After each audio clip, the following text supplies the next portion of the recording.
మా అన్నయ్య మీ అందరికీ తెలుసు, కిషోర్ రాజుబాబు గారు. ఆయన అయితే ఇండస్ట్రీని రూల్ చేశాడు. హీరోలతో సమానంగా ఆ రోజుల్లో సమానంగా డిమాండ్ చేసిన ఆర్టిస్టు రాజుబాబు గారు. ఆయన ఇండస్ట్రీకు ఉన్నప్పుడు నేను ఇక్కడ హైదరాబాద్లో ఈవినింగ్ కాలేజీలో పియూసీ చదివా, న్యూ సైన్స్ కాలేజీలో. అప్పటిదాకా నాకు స్టేజ్ కూడా అనుభవం లేదు.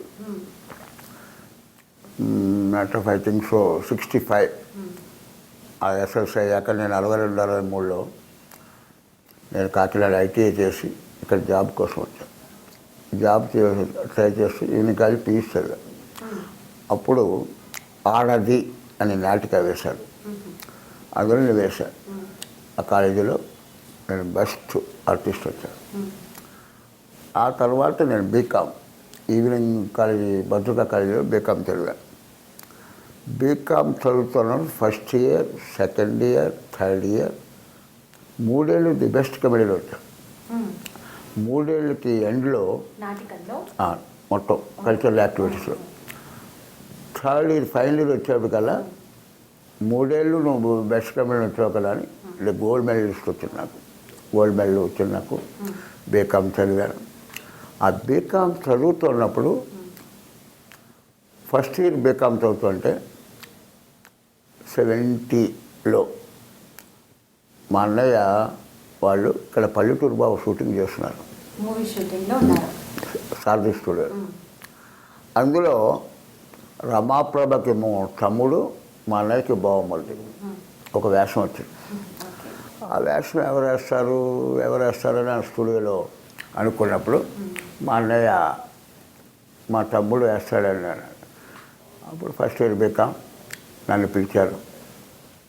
నాకు ఇస్తాను, నేను చేయాలి. ఎందుకంటే రామారావు కోరికే నాకు బీకామ్ చదివి బ్యాంక్ జాబ్ చేయాలని ఆశ. సినిమా ఇండస్ట్రీకి వెళ్ళాలని ఇంట్రెస్ట్ లేదు. అప్పుడు మా అన్నయ్య అన్నాడు, కాదు చేస్తే అవుతున్నాను. ఓకే, ఆఖరికి బలవంతంగా ఆ వేషం ఒప్పుకున్నా. ఆ వేషం ఒప్పుకున్నానే కానీ ఆ వేషం ఏంటంటే రిక్షావాడి వేషం. రిక్షా తొక్కాలి. 3 రోజులు సికింద్రాబాద్ ప్రేడర్ గ్రౌండ్లో నైట్. ఎందుకంటే రిక్షా చాలా జాగ్రత్తగా బ్యాలెన్స్ లేకపోతే అలా లాగేస్తుంది. ఒక నైట్ అంతా ప్రాక్టీస్ చేసి ఆ వేషం చేశాను. ఆ వేషం చేస్తున్నంతసేపు నాకేంటంటే నేను కొత్త ఫస్ట్ పిక్చర్. మా అన్నయ్యకి ఏంటంటే చాలా పిక్చర్లు చేశాడు. అప్పటికి రమాప్రభు గారు కూడా చాలా సీనియర్ ఆర్టిస్ట్, వాళ్ళిద్దరితో చేయడం. అది కాకుండా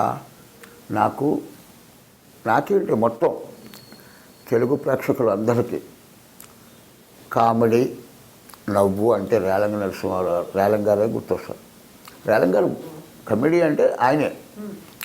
ఆయనతోటి ఆ పిక్చర్లో డైలాగ్ చెప్పాను. నాకు ఇష్టం. మా అన్నయ్య కంటే ముందర ఆయన సీనియర్ ఆర్టిస్ట్. ఆయనతో డైలాగ్ చెప్పడం.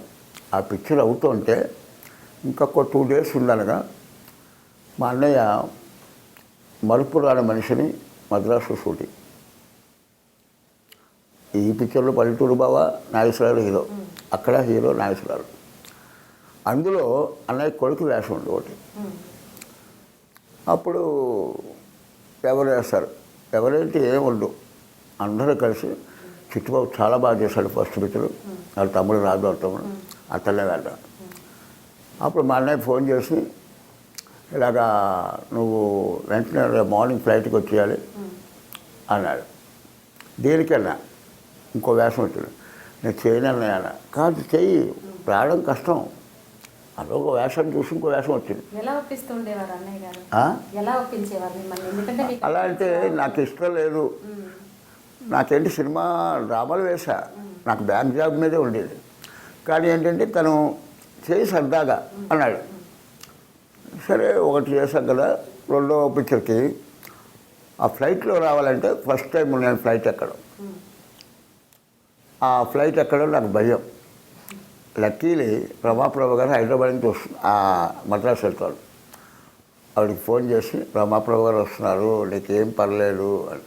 ఆవిడ ఏం పర్లేదురా, నీకు భయం లేదురా అని ఆవిడే బెల్ట్ అన్నీ వేసి నన్ను కూర్చోబెట్టుకుని ఫ్లైట్లో తీసుకెళ్ళాను. అప్పుడు 80 rupees flight Hyderabad to Madras. ఆ మలుపురాల మనిషి కూడా నేను షూటింగ్ చేశాను. ఈ ఫస్ట్ పిక్చర్లో రిక్షా తొక్కడం అంటే రమాప్రభ గారిని అన్నయ్యని కూర్చోబెట్టుకుని రిక్షా తొక్కాలి. ఆ తొక్కేటప్పుడు ఒక హైట్కి వెళ్ళాలంటే కష్టం, రిక్షా స్లోప్ అవుతుంది. ఆ తొక్కేటప్పుడు మాత్రం మా అన్నయ్య అక్కడ ఆర్టిస్ట్గా కాకుండా ఒక తమ్ముడు ఆ డైరెక్టర్ గారితో, ఏంటి బాబాయ్ వాడు కష్టం కదా ఇద్దరు ఎక్కించి తొక్కడం అని ఆప్యాయత బయటకు వచ్చింది. అదేంటి రక్తసంబంధం అంటాం అది. అప్పుడు స్లోపులో పెట్టారు, అది అయిపోయాడు. రెండోది మరుపురాని మనిషి